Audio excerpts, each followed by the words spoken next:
ഇതൊരു കൺസ്ട്രക്ഷൻ നടക്കുന്ന സൈറ്റാണ്. ഈ വീടിൻ്റെ പ്ലാനിങ് സമയത്ത് തന്നെ അദ്ദേഹമായിട്ട് കണക്ട് ചെയ്തു ഒരു പ്ലാനിങ് ഉണ്ടാക്കി നമ്മൾ എങ്ങനെയാണ് ഇവിടെ സിസ്റ്റം ചെയ്യേണ്ടതെന്നുള്ള കാര്യം. ഇവിടെ ഒരു ഇൻഡോർ AC യൂണിറ്റ് ഒക്കെ വരുന്നതാണ്. അതോടൊപ്പം നമ്മൾ ഇൻവേർട്ടർ കാര്യങ്ങളൊക്കെ ഒരു ഇലക്ട്രിക്കൽ റൂം ഒരു സെപ്പറേറ്റ് ഏരിയ ഉണ്ട്, അവിടെയാണ് പ്ലാൻ ചെയ്തത്. പ്ലാനിങ് ഫസ്റ്റ് തന്നെ ചെയ്താലുള്ള ഗുണം എന്താണെന്ന് വെച്ചാൽ ഇത് കണ്ടോ, നിങ്ങൾക്ക് കാണാമല്ലോ, കൺസീൽഡ് പോയിരിക്കുന്നുണ്ട്, ഒരു പൈപ്പ് പോലും ഔട്ടർ വന്നിട്ടില്ല. ഇത് ഫിനിഷ് ചെയ്യാനുണ്ട്, ഫിനിഷിംഗ് സ്റ്റേജിലാണ്.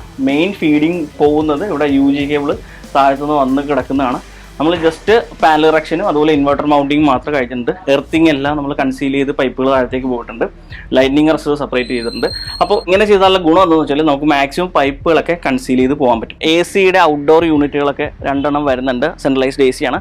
അപ്പോൾ അതിൻ്റെ യൂണിറ്റ് ഇരിക്കാനുള്ള ഒരു സ്പേസ് കൂടി കൺസിഡർ ചെയ്തിട്ട് നമ്മൾ 2 സെറ്റായിട്ടാണ് ചെയ്തിരിക്കുന്നത്. നിങ്ങൾക്ക് തൊട്ട് ബാക്കിൽ കാണാൻ പറ്റും സോളാറിൻ്റെ സ്ട്രക്ചർ ഉണ്ട്. അതിൻ്റെ സൗത്ത് സൈഡിലായിട്ട് ഒരു ACയുടെ ഔട്ട്ഡോർ യൂണിറ്റ് വരുന്നുണ്ട്, പിന്നെ ഒരു ടാങ്ക് വരുന്നുണ്ട്, പിന്നെ സോളാർ പാനലിൻ്റെ അടിയിലാണ് പ്രഷർ പമ്പിൻ്റെ യൂണിറ്റുകൾ വരുന്നത്. ഇവിടുത്തെ ഇദ്ദേഹമായിട്ടുള്ള ഒരു ഫസ്റ്റ് മീറ്റിംഗ് തന്നെ ഒരു കാര്യം ക്ലിയർ ആയിരുന്നു, ഫ്രണ്ട് വ്യൂവിൽ ഒരിക്കലും പാനൽ വരുന്നത് എന്നുള്ളത്. അപ്പോൾ അതിനനുസരിച്ച് തന്നെ നമ്മൾ പാനലിൻ്റെ ഏരിയ നമുക്ക് ഇവിടെ അത്യാവശ്യം നല്ലൊരു ഫ്ലാറ്റ് റൂഫ് ഏരിയ ആണ് ഇവിടെ. പക്ഷേ നമ്മൾ പാനൽ മാക്സിമം ബാക്കിലേക്ക് ഇറക്കി എലിവേഷനിൽ മാക്സിമം ടച്ച് ചെയ്യാത്ത രീതിക്കാണ് ഇവിടെ സിസ്റ്റം നമ്മൾ ഇംപ്ലിമെൻറ്റ് ചെയ്തിരിക്കുന്നത്.